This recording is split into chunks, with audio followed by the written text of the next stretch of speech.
과연 우리 시대의 교회가 이 시대에 매력이 있나? 이 시대 정신을 교회가 끌고 가는가? 교회가 못 끌고 가요.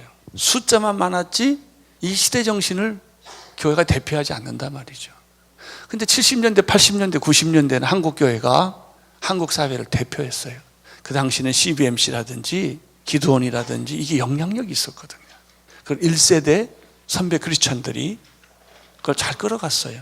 그 사람들이 기업가로서 다 재벌에 해당을 했어요. 지금은요, 크리스천 재벌이라는 게 없어졌어요. 최근에 이랜드가 하나 재벌이라는 단어를 쓰더라고요. 알로에 마임 정도, 이랜드 정도 밖에는 없어요. 옛날에는 빌리 그리함도 있었고 엑스플로도 있었고, 그리고 옛날에는 교회가 목사님의 말 한마디 하면 세상이 들었어요. 이렇게 한경진 목사님도 있었고 박윤선 목사님도 있었고 뭐 등등 있었어요. 없어졌어요. 요즘은 다 없어졌어요. 그리고 요즘은 정교조가 시대 정신을 끌고 가요. 노사모가 시대 정신을 끌고 가요. 노조가 시대 정신을 끌고 가요. 기독교는 그 소리가 다 묻혔어요. 결론, 우리 기독교가 이 시대 정신을 끌고 가지 못하고 있다는 거예요. 우선 첫째, 논객이 없어요. 우리는 이 시대 정신을 끌고 갈 수 있는 논객을 교회가 만들지 않았어요. 여러분, 운동권이나 386 세대를 대변하는 이 노사모를 지원하는 교수가 700~800명이에요.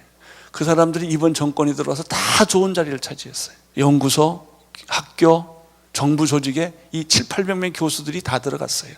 그래서 그들이 입에 거품을 몰고 이 정부를 보호하고 글을 쓰고 기존 보수 세력을 끊어내는 일을 누가 했느냐면 이 농객들이 하는 거예요.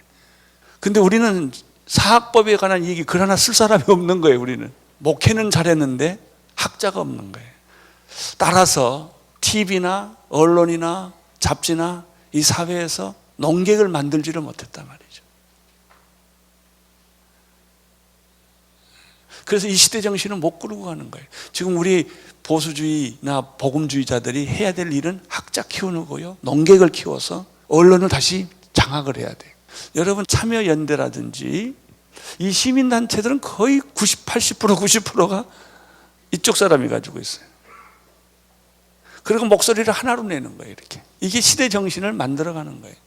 우리 한국 교회 언론을 보면 뉴스엔조이가 끌고 가요. 부정적인. 여러분이 우리 목회자들로서, 목회를 하는 사람으로서 이런 부분을 통찰력 있게 봐야 된다 이거예요.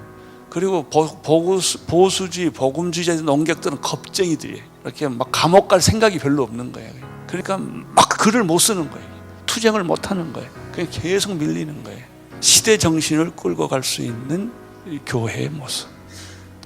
그리고 또 하나 얘기를 한다면, 이 시대를 뚫고 나가려면 포스트 모던과 종교 다원주의와 이런 물질 문명과 이런 이념이 평준화된 사회 속에서 꼭 우리들이 해야 될 것 중에 하나가 논객을 키우는 거예요. 소위 변증 이론을 만들어서 세속화와 다원주의와 포스트 모던과 맞싸워 부딪힐 수 있는 방어벽을 구축하는 것.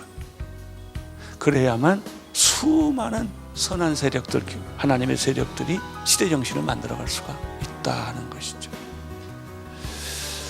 이게 이제 다시 말하면 세상을 위한 교회 패러다임이에요.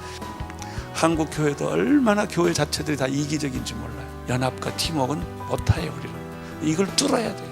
여러분 보세요. 운동권들은요, 서프라이즈, 오마이뉴스를 이쪽으로 가고요, 전교조, 전공로 이쪽으로 가고요. 이게 전부 연대를 하는 거예요. 다 각자지만은 보면은 큰 세력이 연대를 하기 때문에 오늘의 시대 정신을 만들어가면서 그들의 이론을 세상에 전하는 거예요. 숫자는 소수예요. 20%도 안 돼요. 그 사람들이 세상을 지금 판치는 거예요. 크리스천들은 80%의 세력을 가지고 있으면서도 뭉치지 못하고 농객이 없고 겁쟁이들이 많기 때문에 못하는 거예요. 일을. 오늘의 교회는 이 시대 정신을 이끌어가자. 이 시대 정신을 이끌어가자. 우리 교회 안에서만 있을 게 아니고 교회가 가지고 있는 이 비전과 이 힘과 이 에너지를 세상 속으로 보내자는 것이죠.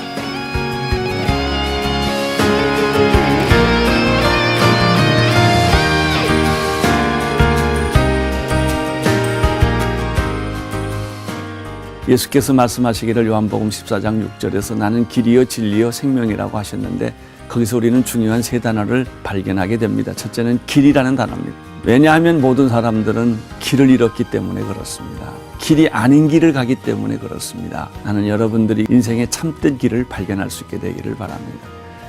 이 성경에서 또 하나의 중요한 단어를 우리가 발견하게 됩니다. 그것은 진리입니다. 많은 사람이 진리를 찾고 진리를 이루고자 하지만 결국 우리는 진리 아닌 곳에서 방황하고 살아온 것이죠. 나는 여러분들의 인생의 진리가 무엇인지를 예수님을 통해서 깨닫게 되기를 바랍니다. 그렇습니다. 진리를 찾았다면 모든 것을 잃어도 가치가 있는 것입니다. 나는 여러분의 인생에 영원한 진리를 깨닫게 되기를 바랍니다. 세 번째는 생명이라는 단어입니다. 생명이 있으면 사는 것이고 생명이 없으면 죽는 것이 아니겠습니까? 살아있어도 생명이 없다면 죽은 것이고 죽었다가도 생명이 있다면 살아난 것일 것입니다. 여러분 안에 있는 생명을 발견하게 되기를 바랍니다. 여러분 안에 정말 살아있는 생명이신 예수 그리스도를 만남으로 말미암아 여러분의 인생에 기적이 일어나고 꽃이 피고 열매가 맺는 그런 축복이 있게 되기를 바랍니다. 길이요 진리요 생명이신 예수님을 바라보십시오.